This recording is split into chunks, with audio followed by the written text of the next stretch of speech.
अस्सलामुअलैकुम जनाब, कैसे मिजाज हैं आप सबके। उम्मीद है खैरियत से होंगे। आप देख रहे हैं एजे इलेक्ट्रिक यूट्यूब चैनल और मेरा नाम है आमिर। दोस्तों, आज की इस वीडियो में हम गोता लगाएंगे इलेक्ट्रॉनिक कंपोनेंट्स के समुंदर में और जानेंगे इनके नाम, इनके काम और इनकी इकसाम के बारे में कि आपने डिफरेंट इलेक्ट्रॉनिक सर्किट्स के अंदर इस तरह के छोटे मोटे इलेक्ट्रॉनिक कंपोनेंट्स को लगे देखा होगा, तो इनमें से कौन कौन सा इलेक्ट्रॉनिक कंपोनेंट क्या क्या काम करता है। आज की ये वीडियो आपको मुकम्मल तौर पर सैराब करने वाली है, तो ये वीडियो आपने शुरू से आखिर तक कंप्लीट देखनी है। इसके अलावा दोस्तों, मैं आपको बताऊंगा कि अगर आप कोई इलेक्ट्रीशियन है, कोई टेक्नीशियन है, चाहे इंजीनियर है या फिर टेक्नोलॉजिस्ट हैं और आप घर बैठे इलेक्ट्रॉनिक कंपोनेंट्स को खरीदना चाहते हैं, बाय करना चाहते हैं, तो मैं आपको बताऊंगा utsource.net नामी एक बहुत ही बेहतरीन वेबसाइट के बारे में कि जिसके ऊपर जाकर आप अपनी मर्जी से जितने भी चाहे इलेक्ट्रॉनिक कंपोनेंट्स, चाहे वो डिजिटल कंपोनेंट्स जैसे कि आईसीज हों, लॉजिक गेट्स हों या फिर रजिस्टर, कैपेसिटर, इंडक्टर हों या फिर फाइबर ऑप्टिकल से रिलेटेड कोई कंपोनेंट्स हों, इसके अलावा इलेक्ट्रिकल या इलेक्ट्रॉनिक सेंसर्स हो सकते हैं, सर्किट प्रोटेक्शन डिवाइसेस हो सकती हैं, एलईडी लाइटिंग से रिलेटेड सामान हो सकता है या फिर रिलेज और tools, even each and everything आप इस utsource.net नामी वेबसाइट के जरिए घर बैठे परचेज कर सकते हैं। आपने जस्ट यहाँ पर साइन इन करना है और उसके बाद यहाँ पर सर्च करना है जो भी आपको इलेक्ट्रॉनिक कंपोनेंट्स चाहिए और उसके बाद आपने पेमेंट मेथड सेलेक्ट कर देना है। आप पूरी दुनिया में कहीं भी हैं, आप PayPal, western union, master card, visa card या फिर अपने पेटीएम अकाउंट के जरिए पेमेंट कर सकते हैं और उसके बाद आप अपने घर बैठे बिल्कुल आसानी से utsource.net नामी वेबसाइट के जरिए ये तमाम सामान मंगवा सकते हैं। तो चलिए दोस्तों, अब बारी बारी एक एक इलेक्ट्रॉनिक कंपोनेंट का खाता खोलते हैं और देखते हैं कि कौन सा इलेक्ट्रॉनिक कंपोनेंट इलेक्ट्रॉनिक सर्किट्स के अंदर क्या क्या काम सरंजाम देता है। तो चलिए दोस्तों, सबसे पहले बात करते हैं पहले इलेक्ट्रॉनिक कंपोनेंट जिसका नाम है रेजिस्टर। जैसा कि इसके नाम से जाहिर है कि ये इलेक्ट्रॉनिक सर्किट के अंदर रेजिस्टेंस प्रोवाइड करता है, रुकावट प्रोवाइड करता है, या फिर यूं समझ लें कि ये इलेक्ट्रॉनिक सर्किट्स के अंदर एक बदमाश का, एक विलन का किरदार अदा करता है। और इन रेजिस्टर्स को दोस्तों इलेक्ट्रॉनिक कंपोनेंट्स में दो कामों के लिए हम इस्तेमाल करते हैं। सबसे पहला काम या तो वोल्टेज ड्रॉप करवाने के लिए या फिर करंट को लिमिट करने के लिए हम इनको इस्तेमाल करते हैं। इन रेजिस्टर्स की दोस्तों बेसिकली दो इकसाम होती हैं। एक होते हैं फिक्स रेजिस्टर जिनकी वैल्यू कम या ज्यादा नहीं हो सकती, फिक्स होती है, और दूसरे होते हैं इस तरह के वेरिएबल रेजिस्टर जिनकी वैल्यू को आप कम ज्यादा कर सकते हैं। जैसे आपने अपने पंखे का डिमर देखा होगा तो वो भी बिल्कुल एक वेरिएबल रेजिस्टर होता है जिसकी रेजिस्टेंस कंट्रोल करके आप पंखे की स्पीड को कंट्रोल करते हैं। उसके बाद विद रिस्पेक्ट टू पावर या वाटेज इनकी काफी इकसाम होती है। जैसे ये क्वार्टर वाट के रेजिस्टर हैं, ये सारे 2-2 वाट के रेजिस्टर हैं, ये 50 वाट का रेजिस्टर है। तो जिस तरह से पावर बढ़ती है उसका साइज भी बढ़ता जाता है। और इसी तरह से विद रिस्पेक्ट टू मटेरियल इनकी काफी इकसाम होती हैं और इसी हिसाब से इनके रंग भी बनाए जाते हैं। जैसा कि इस तरह से क्रीम कलर के जो रेजिस्टर होते हैं दोस्तों, ये होते हैं कार्बन फिल्म रेजिस्टर, ये होते हैं मेटल फिल्म रेजिस्टर और ये होते हैं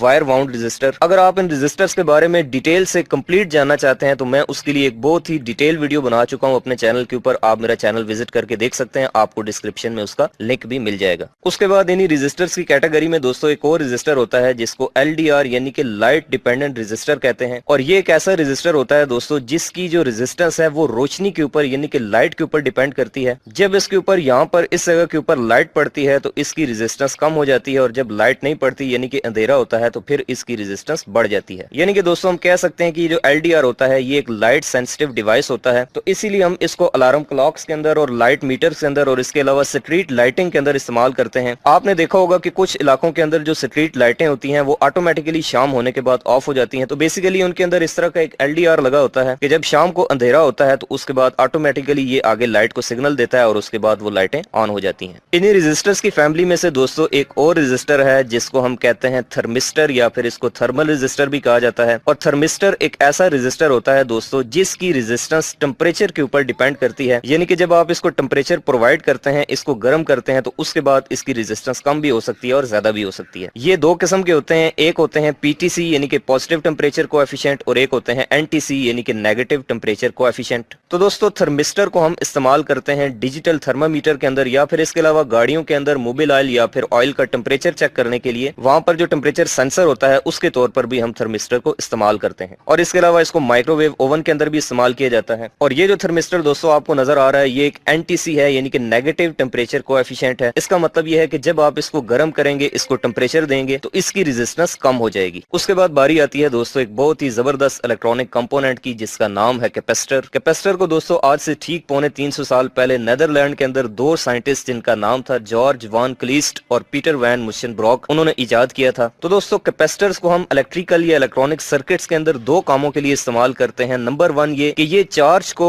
एनर्जी को इलेक्ट्रोस्टैटिक फ्लक्स की शक्ल में अपने अंदर स्टोर करते हैं, उसको जखीरा कर लेते हैं। और उसके बाद जहां पर वोल्टेज का एक प्रेशर प्रोवाइड करना हो, वोल्टेज की एक बूस्ट फराहम करनी हो, या फिर वोल्टेज को साफ करना हो, उसकी फिल्ट्रेशन करना हो, बिल्कुल ऐसे ही जैसे आप चाय बनाने के बाद उसमें से पत्ती छानते हैं एक छलनी के जरिए, तो वो जो छलनी होती है वही काम ये कैपेसिटर करता है इलेक्ट्रिकल या इलेक्ट्रॉनिक सर्किट्स के अंदर। जैसे आप यहाँ पर इस सर्किट के अंदर देख रहे हैं कि ये कितने ज्यादा जो है वो कैपेसिटर्स लगाए गए हैं। तो ये चार्ज को आर्जी तौर पर इलेक्ट्रोस्टैटिक फ्लक्स की शक्ल में अपने अंदर स्टोर करने की, जखीरा करने की सलाहियत रखते हैं। बिल्कुल ऐसे ही दोस्तों कैपेसिटर भी दो इकसाम के होते हैं। एक होते हैं फिक्स्ड कैपेसिटर जिनकी वैल्यू फिक्स होती है, जिनको आप कम या ज्यादा नहीं कर सकते, जैसे ये सारे आपको नजर आ रहे हैं। और इसी तरह से एक होते हैं दोस्तों वेरिएबल कैपेसिटर, जिनकी वैल्यू को, जिनकी कैपेसिटेंस को आप कम भी कर सकते हैं और ज्यादा भी कर सकते हैं। जैसे आपने अपने घर में जो टेप रिकॉर्डर होता है या रेडियो होता है उसके साथ एक ट्यूनिंग रिवॉल्वर देखा हो, तो वो बेसिकली एक वेरिएबल कैपेसिटर होता है जिसको हम ट्यूनिंग कैपेसिटर कहते हैं। इसके अलावा with respect to polarity capacitor की दो इकसाम होती हैं। एक होते हैं पोलर कैपेसिटर जिनकी पोलैरिटी वाज़ेह होती है, जिनका एक टर्मिनल नेगेटिव तो दूसरा पॉजिटिव होता है। और दूसरे होते हैं दोस्तों नॉन पोलर कैपेसिटर, जिनका कोई पॉजिटिव या नेगेटिव टर्मिनल नहीं होता, उनको आप जिस भी पोलैरिटी में लगाएं वो चल जाते हैं। पोलर कैपेसिटर दो तरह के होते हैं। एक इस तरह के कैपेसिटर होते हैं जिनको हम इलेक्ट्रोलाइटिक कैपेसिटर कहते हैं, और दूसरे होते हैं सुपर कैपेसिटर। इसी तरह जो नॉन पोलर कैपेसिटर होते हैं दोस्तों, ये तीन किस्म के होते हैं। एक होते हैं सिरामिक कैपेसिटर, एक होते हैं माइका कैपेसिटर, और एक होते हैं इस तरह के फिल्म कैपेसिटर। तो दोस्तों अगर आप इन कैपेसिटर्स की मुकम्मल तफसील और इनकी इकसाम के बारे में जानना चाहते हैं तो मैं इसके ऊपर भी बहुत ही निहायत शशकों से भरपूर वीडियो बना चुका हूं। आप मेरा चैनल विजिट करके वो वीडियो देख सकते हैं, आपको इस वीडियो के डिस्क्रिप्शन में उसका भी लिंक मिल जाएगा। अब बारी आती है दोस्तों एक बहुत ही जादुई किस्म के कंपोनेंट की, जिसका नाम है इंडक्टर। जी हाँ दोस्तों, इंडक्टर या कॉइल, या जिसको हम रिएक्टर भी कहते हैं, इसको वाइंडिंग भी कहा जाता है। इंडक्टर को ठीक आज से 200 साल पहले जोसेफ हेनरी नामी एक अमेरिकन साइंटिस्ट ने सन 1820 के अंदर इजाद किया था, बनाया था। और इंडक्टर दोस्तों एक ऐसा इलेक्ट्रॉनिक कंपोनेंट होता है जो कि इलेक्ट्रोमैग्नेटिक फ्लक्स की शक्ल में चार्जेस को, बिजली को अपने अंदर स्टोर करता है, जखीरा करता है। कैपेसिटर में और इंडक्टर में दोस्तों ये फर्क होता है कि जो कैपेसिटर होता है ये इलेक्ट्रोस्टैटिक फ्लक्स की शक्ल में चार्ज को अपने अंदर स्टोर करता है, जबकि ये जो इंडक्टर्स होते हैं दोस्तों ये इलेक्ट्रोमैग्नेटिक फ्लक्स की शक्ल में चार्ज को अपने अंदर, बिजली को स्टोर करते हैं। तो दोस्तों इंडक्टर्स की भी दो टाइप्स होती हैं, दो इकसाम होती हैं। एक होते हैं इस तरह के फिक्स्ड इंडक्टर जिनकी इंडक्टेंस फिक्स होती है, उसको आप वेरी नहीं कर सकते। और दूसरे होते हैं वेरिएबल इंडक्टर जिनकी इंडक्टेंस को आप कम या ज्यादा कर सकते हैं। बिल्कुल ऐसे ही जैसे आप अपने घर में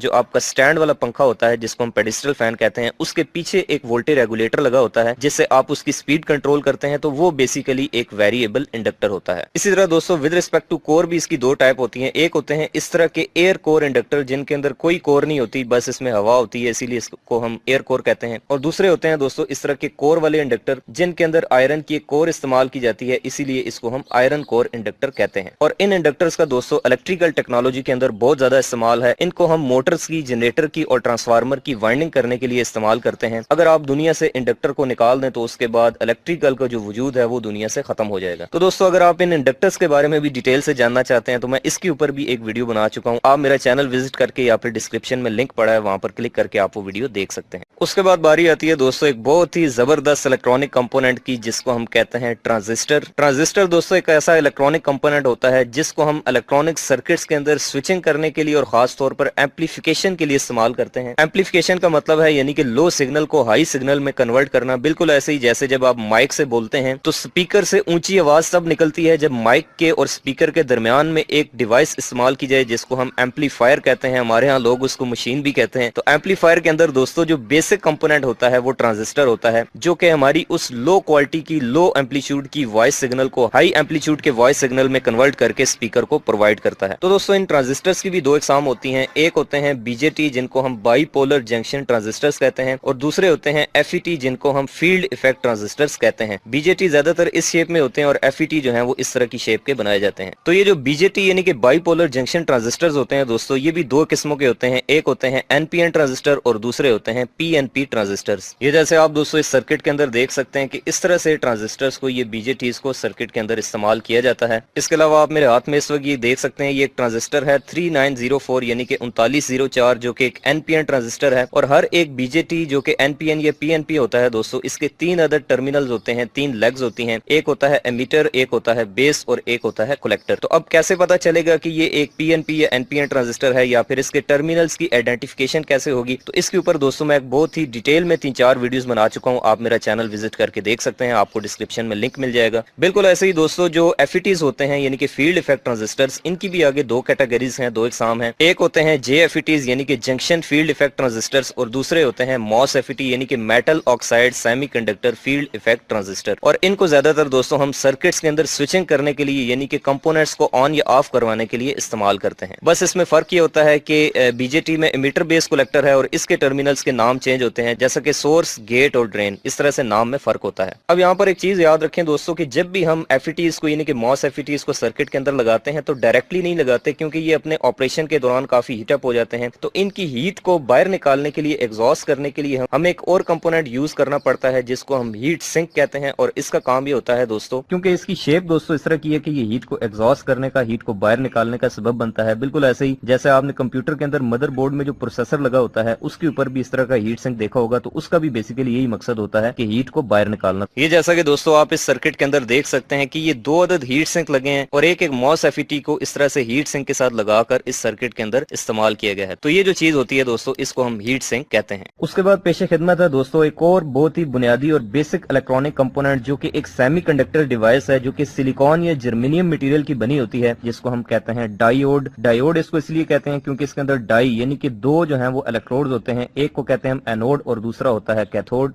हर डायोड के ऊपर एक साइड पे एक इस तरह की सिल्वर पट्टी होती है, तो जिस साइड पे सिल्वर पट्टी हो वो उसका कैथोड होता है और जो दूसरी साइड होती है वो इसका एनोड होता है। तो दोस्तों डायोड को हम इलेक्ट्रिकल सर्किट्स के अंदर रेक्टिफिकेशन के लिए इस्तेमाल करते हैं, यानी कि एसी टू डीसी कन्वर्जन के लिए, यानी कि जब एसी सप्लाई को डीसी सप्लाई में कन्वर्ट करना हो, रेक्टिफाई करना हो, तो उसके लिए हम डायोड्स का इस्तेमाल करते हैं। जैसे आपके मोबाइल का चार्जर हो तो उसके अंदर जो बेसिक कंपोनेंट होता है दोस्तों वो डायोड होता है कि वो उस 220 वोल्ट को डीसी सप्लाई में कन्वर्ट करके उसके बाद आपके मोबाइल को प्रोवाइड करता है। तो डायोड का जो बुनियादी काम है वो रेक्टिफिकेशन है, यानी कि एसी को डीसी में तब्दील करना। तो अब ये मुख्तलिफ साइजेस में होते हैं दोस्तों, जितना छोटा डायोड होगा उसकी जो करंट और पावर रेटिंग है वो कम होगी, और जैसे जैसे करंट पावर रेटिंग बढ़ती जाएगी उसके बाद डायोड का जो साइज है वो भी बढ़ता जाएगा। उसके बाद डायोड की फैमिली से ही दोस्तों एक और डायोड है जिसको हम जीनर डायोड कहते हैं। जीनर डायोड को दोस्तों हम ज्यादातर रिवर्स बायस कंडीशन के अंदर इस्तेमाल करते हैं, और ये एक ऐसा इलेक्ट्रॉनिक कंपोनेंट है दोस्तों जिसको हम वोल्टेज को कंट्रोल करने के लिए यानी कि वोल्टेज रेगुलेशन करने के लिए इसको हम इस्तेमाल करते हैं। वोल्टेज स्टेबलाइजर के अंदर भी इसको हम इस्तेमाल करते हैं। तो बहरहाल जो बेसिक इसका पर्पस है वो वोल्टेज रेगुलेशन है, तो वोल्टेज रेगुलेटर सर्किट्स के अंदर हम जीनर डायोड को इस्तेमाल करते हैं। अच्छा, उसके बाद डायोड की फैमिली से ही एक और डायोड की किस्म है दोस्तों जिसको हम एलईडी यानी कि लाइट एमिटिंग डायोड कहते हैं। एलईडी आपने देखी होगी सर्किट्स के अंदर, इसको इस्तेमाल भी किया होगा दोस्तों। एलईडी एक ऐसा डायोड होता है जो कि लाइट एमिशन के लिए यानी कि रोशनी को खारिज करने के लिए हम इस्तेमाल करते हैं। ये काफी कलर्स में दस्तयाब होती हैं, तो जब आपने लाइट की इंडिकेशन करनी हो, रेड, येलो, ब्लू या फिर कोई भी व्हाइट लाइट, उसके लिए आप इस डायोड का यानी कि एलईडी का इस्तेमाल करते हैं। तो दोस्तों जैसा कि मैंने आपको बताया कि डायोड जो है ये एसी सप्लाई को डीसी सप्लाई में तब्दील करता है, और अगर आप 4 डायोड मिलाएंगे तो वो एक ब्रिज रेक्टिफायर बन जाएगा। तो उसके बाद इसकी आसानी के लिए एक नई चीज बनाई गई है जिसको हम ब्रिज रेक्टिफायर कहते हैं। इसके अंदर भी डायोड वाला ही फंक्शन होता है, लेकिन ये आपको पूरा एक चिप की शक्ल में पूरा एक कंपोनेंट मिल जाता है, तो इसको हम ब्रिज रेक्टिफायर कहते हैं। इसका काम दोस्तों ये होता है कि अगर आप इसको इस सेंटर वाली 2 लेग्स के ऊपर देखें, ये एसी का साइन बना हुआ है, इसके ऊपर अगर आप इसको एसी सप्लाई देंगे तो ये आपको ये पॉजिटिव और नेगेटिव ये जो 2 टर्मिनल हैं, जो इसके आउटर 2 टर्मिनल हैं, यहाँ से ये डीसी सप्लाई आपको देगा। यानी कि जो ब्रिज रेक्टिफायर होता है इसको आप एसी सप्लाई को डीसी सप्लाई में तब्दील करने के लिए, रेक्टिफिकेशन के लिए आप इसको डायरेक्टली इस्तेमाल कर सकते हैं। उसके बाद बारी आती है दोस्तों फ्यूज की। तो फ्यूज एक ऐसी प्रोटेक्शन डिवाइस है, एक ऐसा इलेक्ट्रॉनिक कंपोनेंट है जो कि सर्किट के अंदर प्रोटेक्शन फराहम करता है, हिफाजत फराहम करता है। किस चीज से हिफाजत फराहम करता है? 2 चीजें हैं, नंबर 1 शॉर्ट सर्किट प्रोटेक्शन और नंबर 2 ओवर करंट प्रोटेक्शन। यानी कि जब किसी भी सर्किट के अंदर करंट जो है वो अपनी एक मखसूस लिमिट से एक्सीड कर जाती है या फिर किसी पॉइंट के ऊपर शॉर्ट सर्किट होता है, तो वहां पर हम फ्यूज का इस्तेमाल करते हैं। तो फ्यूज अपने आप को मेल्ट करा देता है, अपने आप को कुर्बान कर देता है और उसके बाद सर्किट को बचा लेता है। यानी कि हम कह सकते हैं दोस्तों कि फ्यूज जो है वो ये किसी भी सर्किट के अंदर एक सिक्योरिटी गार्ड का काम जो है वो सरंजाम देता है। ये एक सिक्योरिटी गार्ड होता है, जैसे आप यहाँ पर देख सकते हैं कि ये 3 अदद यहाँ पर फ्यूज लगाए हुए हैं। उसके बाद बारी आती है दोस्तों एक और इलेक्ट्रॉनिक कंपोनेंट की जिसका नाम है ट्रांसफार्मर। तो ट्रांसफार्मर दोस्तों एक ऐसा इलेक्ट्रॉनिक कंपोनेंट है जो कि एसी सप्लाई को कम या ज्यादा करने के लिए, यानी कि वोल्टेज को स्टेप डाउन या फिर स्टेप अप करने के लिए इस्तेमाल किया जाता है। जैसा कि आप इस ट्रांसफार्मर में देख सकते हैं कि इसकी इनपुट 220 वोल्ट है, लेकिन ये आउटपुट के ऊपर 12 वोल्ट प्रोवाइड करता है। तो दोस्तों हम ट्रांसफार्मर्स को सर्किट्स के अंदर वोल्टेज को स्टेप डाउन या फिर स्टेप अप करने के लिए इस्तेमाल करते हैं। अगर आप इन ट्रांसफार्मर्स के बारे में मुकम्मल जानना चाहते हैं तो मैं इनके ऊपर बहुत ही डिटेल्ड वीडियोस बना चुका हूं। चुका हूँ, आप मेरा चैनल विजिट करके वो वीडियोस भी देख सकते हैं। उसके बाद है दोस्तों एक बहुत ही मल्टीपर्पज और मल्टी टैलेंटेड इलेक्ट्रॉनिक कंपोनेंट जो कि डिजिटल सर्किट्स की फैमिली से ताल्लुक रखता है और इसको कहते हैं हम दोस्तों आईसी यानी कि इंटीग्रेटेड सर्किट्स। और ये आईसीज दोस्तों वो वायद अजीब जो है वो इलेक्ट्रॉनिक कंपोनेंट है जिनके अंदर लाखों करोड़ों की तादाद में रजिस्टर्स, ट्रांजिस्टर्स और लॉजिक गेट्स की मदद से मेमोरी क्रिएट की जाती है, या फिर कोई भी फंक्शन आप इनसे परफॉर्म कराना चाहें आप इनसे करा सकते हैं। जैसा कि आप इस आईसी का नंबर पढ़ सकते हैं दोस्तों 74LS32 जो कि एक नैंड गेट की आईसी है। जैसा कि आप इस पूरे सर्किट के अंदर देख सकते हैं कि कितनी ज्यादा छोटी छोटी आईसीज लगी हुई है जिनकी बहुत सारी लेग्स हैं। तो दोस्तों हमारा जो मेमोरी कार्ड होता है जिसके अंदर हम डाटा को स्टोर करते हैं, या फिर जो हमारी यूएसबीज होती हैं, तो वो भी बेसिकली एक आईसी की शक्ल होती है, एक इंटीग्रेटेड चिप होती है जिसके अंदर डाटा को हम स्टोर करते हैं। जैसा कि आप इस सर्किट के अंदर देख सकते हैं कि एक बड़ी मेन आईसी लगी हुई है और ये पूरी इस सर्किट की प्रोग्रामिंग को कंट्रोल कर रही है, यानी कि जो हिदायत पूरे सर्किट में किस किस ने क्या क्या काम करना है वो सारा इसने कंट्रोल करना है, यानी कि जो पूरे सर्किट का हेडक्वार्टर होता है वो असल में ये मेन आईसी होती है। अच्छा, उसके बाद एक और छोटा सा इलेक्ट्रॉनिक कंपोनेंट है, इसको हम कहते हैं दोस्तों 7 सेगमेंट डिस्प्ले। इसमें 7 जो है वो इस तरह से जो है वो सेगमेंट्स बनाए गए होते हैं जो कि रोशन हो सकते हैं, यानी कि इनके अंदर ये छोटी छोटी लाइट्स होते हैं जिनकी मदद से आप डिजिट्स को बना सकते हैं। जैसा कि आपने डिजिटल वॉल क्लॉक्स देखी हुई या फिर इस तरह की जो घड़ियां होती हैं, इस 7 सेगमेंट डिस्प्ले की मदद से आप डिजिट्स को शो कराते हैं। उसके बाद दोस्तों मैकेनिकल स्विचिंग करवाने के लिए हम इलेक्ट्रॉनिक सर्किट्स के अंदर इस तरह के टॉगल स्विचेस या फिर पुश बटन का इस्तेमाल करते हैं। इसको हम कहते हैं पुश बटन। जब आप इसको पुश करते हैं तो ये ऑन हो जाता है, जब दोबारा पुश करते हैं तो ऑफ हो जाता है। और इसी तरह से ये टॉगल स्विचेस को हम कहते हैं, इसकी मदद से भी हम चीजों को ऑन या ऑफ करवा सकते हैं। और उसके बाद सबसे आखिर में दोस्तों किसी भी इलेक्ट्रॉनिक सर्किट को सप्लाई देने के लिए आप इस तरह की बैटरीज का इस्तेमाल करते हैं। ये एक 9 वोल्ट की बैटरी है जिसके ऊपर इस तरह से ये एक कनेक्टर लग जाता है और उसके बाद आप इसके वोल्टेज को इस्तेमाल कर सकते हैं। इनके बारे में भी आप डिटेल से जानना चाहते हैं तो मैं इसके ऊपर भी वीडियो बना चुका हूं जिसमें मैंने तमाम बैटरीज की टाइप्स एक्सप्लेन किया है। आप मेरा चैनल विजिट करके वो वीडियो भी देख सकते हैं। तो दोस्तों मुझे यकीन है अब कि अगर आपने आज की ये वीडियो कंप्लीट देखी है और आपने वाकई में इन इलेक्ट्रॉनिक कंपोनेंट्स के समुंदर में गोता लगाया है तो आपको बहुत से हीरे व जवाहरात मिल गए होंगे, आपको नई नई चीजें सीखने को मिली होंगी। और अगर दोस्तों आप इन सारे कंपोनेंट्स में से कोई भी कंपोनेंट या फिर ये सारे परचेज करना चाहते हैं, घर बैठे मंगवाना चाहते हैं, तो उसके लिए आप यूटी सोर्स नामी इस वेबसाइट के ऊपर जाकर अपना ऑर्डर प्लेस कर सकते हैं और उसके बाद ऑनलाइन डिलीवरी के जरिए आप घर बैठे ये तमाम इलेक्ट्रॉनिक कंपोनेंट्स घर पर मंगवा सकते हैं। तो दोस्तों मैं उम्मीद करता हूं कि आपको ये वीडियो पसंद आई होगी। अगर आपको ये वीडियो अच्छी लगी है तो आप इसको लाइक करें, अपने दोस्तों के साथ भी शेयर करें। और अगर आप इस तरह की इलेक्ट्रिकल और इलेक्ट्रॉनिक्स से रिलेटेड इंटरेस्टिंग वीडियोस आइंदा भी देखना चाहते हैं तो आप मेरे इस यूट्यूब चैनल एजे इलेक्ट्रिक को सब्सक्राइब करके बेल आइकन प्रेस करें। मिलते हैं नेक्स्ट वीडियो में किसी और नए इंटरेस्टिंग टॉपिक के साथ। तब तक के लिए अपना ख्याल रखिएगा। खुदा हाफिज।